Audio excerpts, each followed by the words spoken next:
अपने चैनल गांव की आवाज़ में।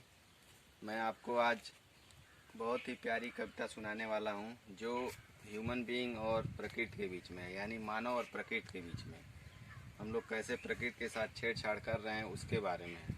अगर वीडियो अच्छा लगे तो लाइक, शेयर और कमेंट करना ना भूलें। मेरी और प्रकृति की दोस्ती की शुरू कहानी हुई।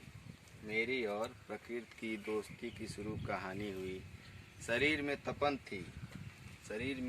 थी, वो रिमझिम बूंदें बरसाने लगी। एक बार फिर से वो अपनेपन का एहसास दिलाने लगी। पहुंचा जो शरीर को आराम, तो आंखें खुशी से झिलमिलाने लगी। वो अपनी प्यारी प्यारी हवाओं में झूला मुझे झुलाने लगी। ये अपनत्व देखकर गुजरे लोगों की याद आने लगी। ये अपनत्व देखकर गुजरे लोगों की याद आने लगी। फिर प्रकृति हकीकत से रूबरू कराने लगी। कहीं कड़ी धूप तो कहीं बूंदें बरसाने लगी। ये जिंदगी का एकमात्र छलावा है, ये जिंदगी का एकमात्र छलावा है, यह समझाने लगी। सूर्य का निकलना और छिपना दिखाने लगी।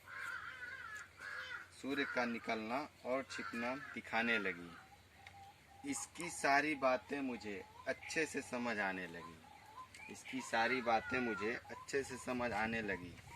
आगे पेड़ों की कटाई देख, आगे पेड़ों की कटाई देख, सीने में आग लगाने लगी।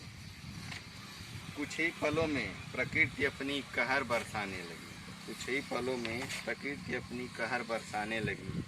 कहीं कड़ी धूप तो कहीं नदियों से पानी सुखाने लगी। फिर क्या ये इंसानों का वजूद धीरे धीरे मिटाने लगी। फिर क्या ये इंसानों का वजूद धीरे धीरे मिटाने लगी। नहीं रहेगा तुम्हारा अस्तित्व, नहीं रहेगा तुम्हारा अस्तित्व मेरे बिना, वो ये सुनाने लगी। मेरी और प्रकृति की दोस्ती की शुरू कहानी हुई। दोस्तों,